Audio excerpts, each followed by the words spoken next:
London is one of the biggest, busiest, funnest cities in the world, and it's one of the most popular destinations for people who go on holiday or vacation. Unfortunately, it's also a crazy expensive place to live or to stay when you're traveling. So I wanted to discuss a couple options for finding a less expensive way to stay in London when you're there exploring the wonderful city on a holiday. One idea is to just stay in the center of London, close to all the things you want to see, but in a less expensive type of place.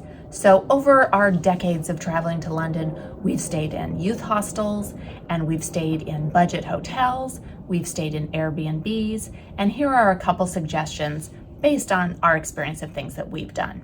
Our very favorite thing to do, of course, is to stay in a nice hotel that we get to stay in for free because we have hotel points with Marriott or Hyatt or Hilton. I shared our experience at staying in some of those great hotels in my Hotels We Love in London video, so you can check that out if you're interested. But if you have to pay cash money, I'm going to talk about the least expensive places that you can stay that are still hotels, not Airbnbs. We have stayed this week both at the Travelodge and at the Premier Inn, which I will sometimes call Premier Inn because I'm an American and that's just the way I say it. Now that I'm here at the Premier Inn and I can compare the two, I thought I'd show you around this room and tell you what I find different and better about the Premier Inn. Overall, this room is just a lot bigger. You walk in the door and there's a full-length mirror here on the wall, and over here there's some little coat hooks for your magenta jackets and desk, TV. Now, the Travelodge did have a small desk, but it was crammed so close to the bed that you really wouldn't want to sit at it. And there was nothing in the way of kind of hooks to hang your clothes. There was a little rack like this where you could hang things on hangers. However, those hangers were right over the one place to sit in the room, in the chair.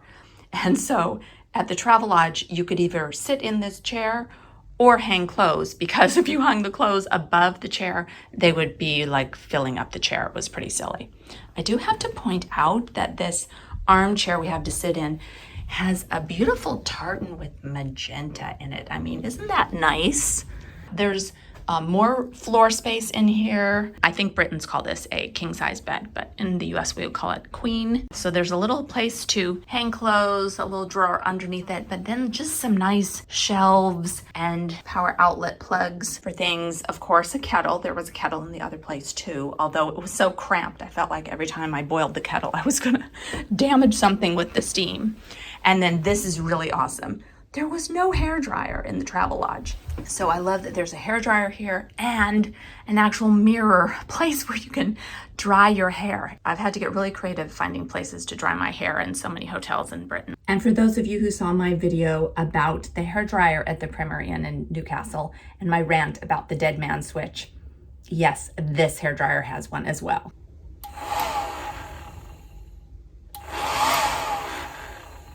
But I'm not going to rant about that. You can watch the other video. I'll link in the description because I'm trying to be positive and say nice things in this one. The TV here at the Premier Inn is probably 3 or 4 times bigger than the one we had at the Travelodge.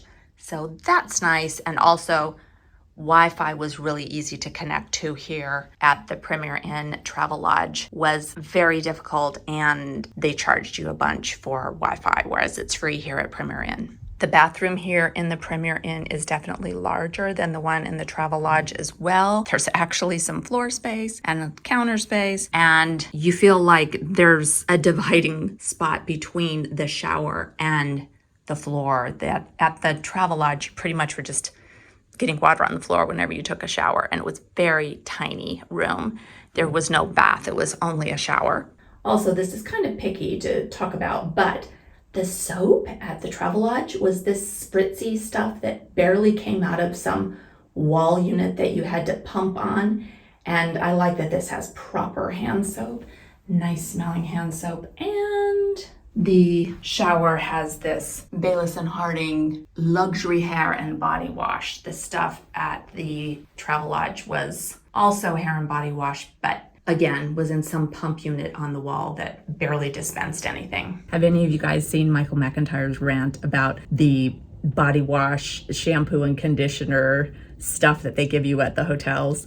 It's pretty funny. It made me think of that when I came here. If you want to book a stay in London, there are literally dozens of Travelodge and Premier Inn properties in and around the city. You'll have lots of choices depending on which area you want to stay in and how much you are willing to pay. I'm going to show you some example price comparisons for specific London hotels, and at the end, I'll summarize the video with a few overall travel tips. A really important thing to remember when booking a stay at a Travelodge or Premier Inn is that the exact timing of your stay can have a massive impact on price. If you have some flexibility in your travel plans, check ahead and try to take advantage of the lowest room rates. I'll show you what I mean when we get to the price comparison. Speaking of flexibility, you'll get the lowest rates if you pay upfront for your stay, but this is non-refundable. For the price comparison in this video, I'm going to show the refundable rate on standard rooms, not the Premier Plus or the Travelodge Super rooms. Let's pretend that we want to go to London next year over the 4th of July because that's a great time to visit England. For a 5-night stay from July 3rd through the 8th of July, I'll first look at prices for a couple central London locations where we have stayed in the past or have booked to stay this coming summer. Then I'll compare prices for the London Ealing properties I've shared in this video.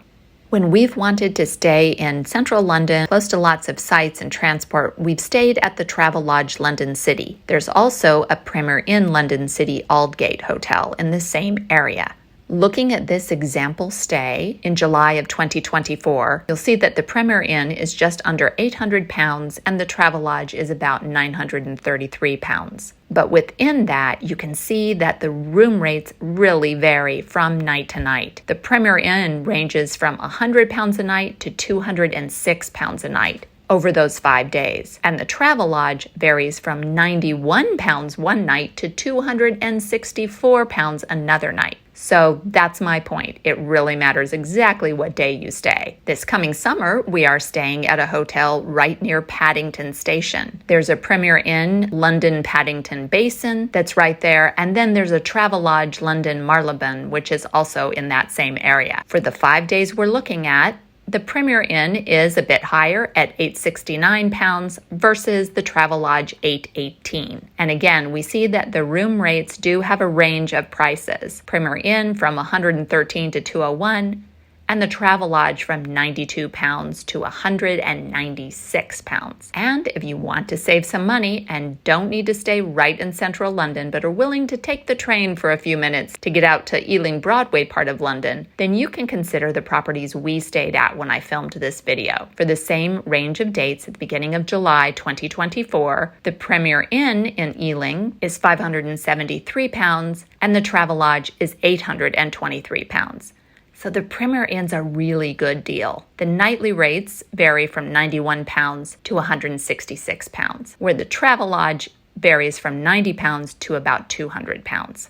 In summary, I recommend staying at Premier Inn for a better hotel at a budget price. And if you want to save the most money possible, remember these 4 tips. First of all, stay on the outskirts of the city at a location with easy train or tube transport. Tip number 2, be flexible with your dates of stay so that you can choose the least expensive nights. Number 3, take advantage of the advance rate, which is paid in full at time of purchase and is non-refundable. That is the best bargain if you are confident your travel plans won't change. And one last bit of advice. Tip number 4, don't buy the hotel breakfast if you are wanting a good full English breakfast or something healthy and nutritious. If you want something healthy, grab a quick takeaway breakfast from Pret a Manger, which has locations everywhere around London, or Joe and the Juice, or Leon. They also have locations everywhere. If you want a great full English breakfast experience because it's your first time to England, then find a local pub or cafe that has great reviews for their breakfasts. I would not recommend the mass-produced, lukewarm breakfast in the crowded dining room of a Travelodge or Premier Inn. Next, please check out this video, which shows you some really posh, fabulous hotels we've stayed at in London,